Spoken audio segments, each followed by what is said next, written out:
What can I do for you, Marcus? Marge asked. Do you have access to the weapons that are worked on from our time? We share the same database, yes. It's not updated due to the time stream, so sometimes it takes a day or two.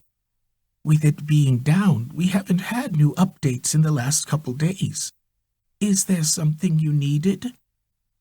Yes. Charles worked with these weapons. I only heard about it through my training, but there is a way to shut the weapons down. I know of one weapon that is in his possession, so if we get that piece shut down, he won't have access to it anymore. That's right. When we heard who this man was, our top agents were sent off to do that. If he doesn't have others working with him, that shouldn't be an issue. What if he does have people on the inside? Then it'll be a problem.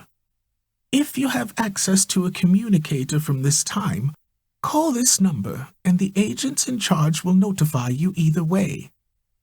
She wrote down a phone number and handed it to him. Thank you, Marge. Hey, it's what I do. Good luck, Marcus. Marcus smiled and pulled out his communicator. He returned to the flower shop before sending the code to Ryan. Once he replied, Marcus rushed through the store and stepped outside. Ryan was right outside the door. Marcus jumped into the back seat and Ryan peeled off. Head to the park. The park? Wouldn't we be out in the open? Billy asked. Not that park. Ryan knows what I mean. Where are we going, Ryan? Billy asked. A long time ago, there used to be a park north of downtown. There were a lot of murders there, so the mayor decided to close it down. A building was built there, and now it's apartments for agents on vacation. It was a vague explanation, but it was more than Billy needed to know. Nothing else was said as he drove to the apartments. Marcus put the case of radios inside the smaller bag. Ryan turned off the street and into the parking lot.